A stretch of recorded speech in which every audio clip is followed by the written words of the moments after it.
بسم اللہ الرحمن الرحیم۔ ایک مسئلہ اور اس کی وضاحت۔ موسم سرما کی آمد میں جو ہمارے یہاں مساجد میں کانگڑی لانے کا رواج ہے، اس حوالے سے ہماری وادی کے اندر مختلف علماء نے اس مسئلے کے مختلف زاویوں پر غور کرتے ہوئے اپنے اپنے علاقے کی رعایت کرتے ہوئے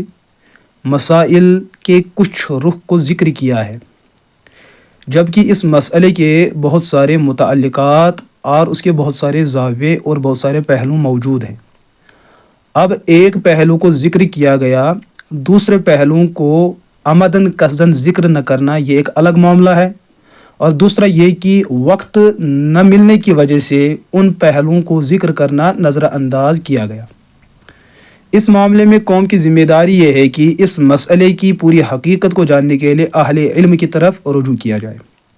ایسا نہیں ہے کہ ایک مسئلے کے مختلف زاویوں میں سے کسی ایک زاویے کو ذکر کیا گیا، دوسرے علاقے میں دوسرے کسی عالم نے اس مسئلے کے دوسرے تعلقے کو ذکر کیا، اب لوگ اس کو آپس میں وہ اختلافی مسئلہ سمجھنے لگے، یا اس کو وہ تقابلی اور آپس میں اس رسا کشی کا ایک ماحول ان لوگوں نے کھڑا کیا۔ حالانکہ معاملہ یہ سب نہیں ہے۔ اس کی میں وضاحت یوں کروں کہ فون کے حوالے سے بھی اور براہ راست مجالس میں جانے پر بہت سارے لوگ یہ سوال پوچھتے بھی ہیں کہ موسم سرما میں جو ہمارے کشمیر کا جو ایک رواج ہے کہ ہم کانگڑیوں کو مساجد میں لے جاتے ہیں، یہ جائز ہے ناجائز؟ پہلی بات ہم یہ عرض کریں گے، اس حوالے سے کچھ لوگوں نے حضرت مولانا مفتی شفیق الرحمن قاسمی صاحب چراغ دامت برکاتہم العالیہ ان کے ایک بیانیہ کو ذکر کیا، اور ذاتی طور سے میں نے اس بیانیے کو دیکھا بھی ہے۔ مفتی صاحب نے اس مسئلے کو جائز مانا ہے کہ کانگڑی کو ہم مسجد میں لے سکتے ہیں، لیکن انہوں نے پھر انتظامی معاملے کے پیش نظر، چونکہ سنجیدگی اور غیر سنجیدگی اس قسم کے دونوں طبقے یہاں موجود ہیں، اور مساجد کے حوالے سے لوگوں کا جو ایک جذبہ اور رجحان ہے، پھر مساجد میں جو ہماری کھڑکیاں اور طاق ہوتے ہیں اسی طریقے سے قالین ہوتا ہے، تو چونکہ مسجد کا جو مالیاتی نظام ہوتا ہے یا اسی طریقے سے املاکی نظام ہوتا ہے، وہ کسی حادثے کے اندر رونما ہو نہ جائے، اس حوالے سے مفتی صاحب نے ایک تدبیر بتلائی کہ کانگڑی کو مسجد میں نہ ہی لانا بہتر ہے۔ انکار تو انہوں نے نہیں کیا ہے، کیونکہ ہمارے معاشرے میں ہر قسم کے لوگ موجود ہیں، اور عموماً یہاں پر یہ بھی دیکھا گیا ہے کہ لوگ گھروں میں بڑے اتحاد اور اتفاق سے رہتے ہیں، مسجد میں چلے آتے ہیں کہ چھوٹی باتوں کو لے کر آپس میں لڑ پڑتے ہیں، اور آپس میں اور سرما کے موسم میں ہم نے دیکھا بھی ہے، اس پر مشاہدہ بھی ہے کہ کانگڑیاں ایک دوسرے کے سر پہ ماری گئی۔ نتیجے کے سر کا ٹوٹنا تو ایک الگ معاملہ ہے، تو اس سے قوم کے ایک بہت بڑے سرمایہ کا نقصان ہوتا ہے،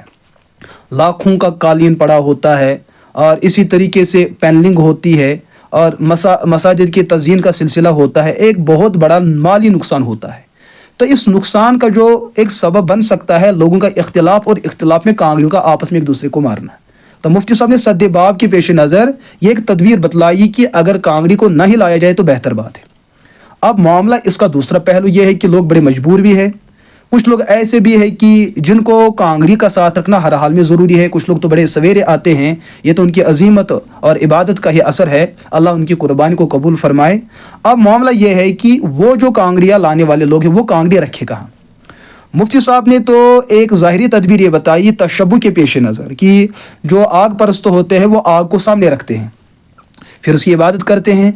اور کانگڑی کا جو معاملہ ہے یہ واقعتاً اس میں آگ کی تعریف اگر نظر نہیں آتی ہے، لیکن ایک وہ وسوسہ نمازی کے دماغ میں پڑ سکتا ہے، کیونکہ ہمارے ماحول میں اس کو آگ تو ماحول کی وجہ سے کہتے ہیں نا، تلسا نار رسدیت، تو جو اسی طریقے سے جو آگ میں جو انگارے ہوتے ہیں، اور اسی طریقے سے دوسری چیزیں جو اس میں اٹھتی ہے، اس میں تو امتیاز کرنا یہ تو صحیح بات ہے، لیکن کبھی جب کوئی چیز مشہور ہو جاتی ہے یا کوئی چیز بدی ہی ہو جاتی ہے، اس کو سمجھنا بھی بڑا مشکل ہو جاتا ہے۔ تو کچھ لوگ مقتدی میں وہ بھی ہے کہ جب انہوں نے سنا کہ آگ سامنے رکھنے پر نماز پڑھنا مکروہ ہے، تو اب ان کا دماغ فوراً کانگڑی کی آگ کی طرف چلا جاتا ہے، کیونکہ وہ اپنے گھر میں دیکھتے ہیں ولسا کانگڑی نارا سا وہ اس آگ اور اس آگ کو ایک سمجھتے ہیں۔ تو اس کمزور اور سادہ قسم کے لوگوں کی رعایت کرتے ہوئے کہ سامنے کانگڑی نہ رکھی جائے، تاکہ وہ چور دروازہ ان کے لیے پیدا نہ ہو جائے کہ شیطان ان کے دماغ پر وسوسہ مسلط کرے اور اس وسوسے سے ان کی نماز کو ضائع اور برباد کرے۔ یہ بھی ایک تدبیر ہے، گرچہ مفتی صاحب نے بڑے اختصار کے ساتھ اس بات کو ذکر کیا ہے، لیکن لوگوں کی بڑی عادت رہی ہے کہ وہ علماء کی کسی مجمل بات کو لے کر جو ہے اس پر فکرے کستے ہیں اور بے ادبیوں پہ اترتے ہیں، بد زبانی اور بد اخلاقی پہ اترتے ہیں۔ اگر عالم زندہ ہے، انہوں نے کوئی بات بتائی ہے، آپ ان سے وضاحت لے سکتے ہیں، لیکن زبان درازی کرنے سے کیا حاصل ہو سکتا ہے؟ وہ اجمال تو اپنی جگہ اجمال ہی ہے۔ اس کے برعکس جو ہے، میں نے بھی گزشتہ کل جتنے سارے ساتھیوں نے فون بتلائے کہ میں نے ان کو بتلایا کہ آج کے ماحول کے پیش نظر اپنے علاقے کے لوگوں کے عادات اور اخلاق اور طبیعتوں کے پیش نظر کانگڑی اگر مسجد میں لانے کی ضرورت ہو تو سامنے صف میں رکھی جائے، لیکن اس میں یہی ذہن سازی کی جائے کہ پہلے وہ مسئلہ سمجھایا جائے کہ آگ پرستوں کا مزاج کیا تھا، ان کا عقیدہ کیا تھا اور ہمارا عقیدہ کیا ہونا چاہیے، اس کے تمام متعلقات کو سمجھانا چاہیے۔ اور سامنے رکھنے میں ہم کیوں ترجیح دیں گے؟ مفتی صاحب نے بتلایا کہ اگر آپ نے کانگڑی لانی ہو تو آپ نے ایک سائڈ میں رکھنا ہو یا پیچھے سائڈ میں۔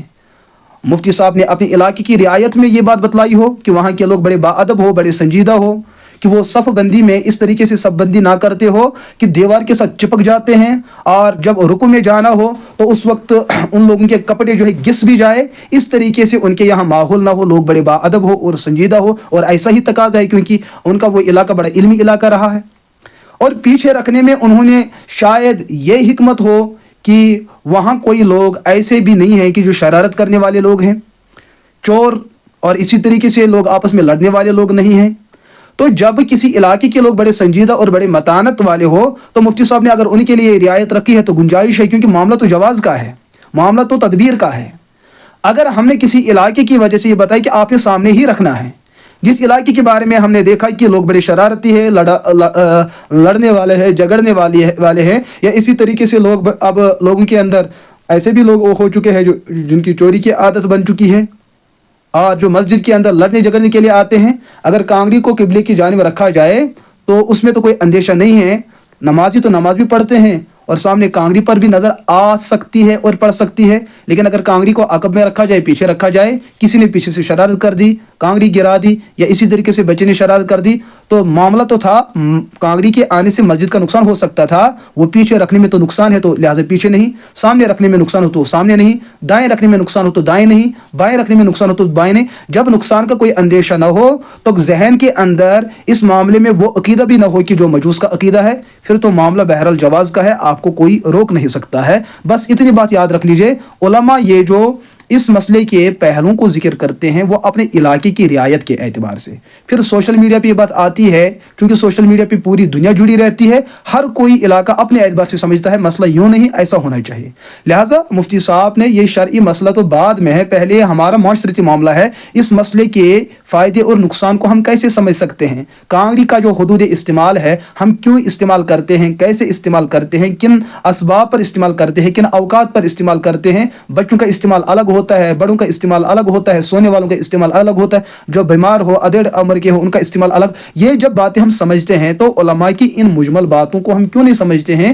جن باتوں کا بالکل ہمارے ذہن اور ہمارے معاشرے کے ساتھ تعلق ہے۔ لہٰذا اس چیز کو وہ نہ سمجھا جائے کہ یہ کوئی اختلافی معاملہ ہے، بس اتنی بات یہ ہے کہ علماء اپنے اپنے علاقے کی عرف اور وہاں کے ماحول اور مزاج کی رعایت کرتے ہوئے اس مسئلے کو سمجھا رہے ہیں، ورنہ اس مسئلے میں کسی عالم کا کوئی جواب کوئی غلط نہیں ہے، بس کچھ تدبیری باتیں ہیں، کچھ انتظامی باتیں ہیں، اور کچھ مذہبی باتیں ہیں، اور کچھ معاشرتی باتیں ہیں۔ لہٰذا ہمیں ان تمام امور کو سمجھنا چاہے، اس کے بعد ہم کہہ سکتے ہیں کہ یہ مسئلہ کوئی اختلافی نہیں، نہ ایک عالم دوسرے عالم کے ساتھ لڑ رہا ہے۔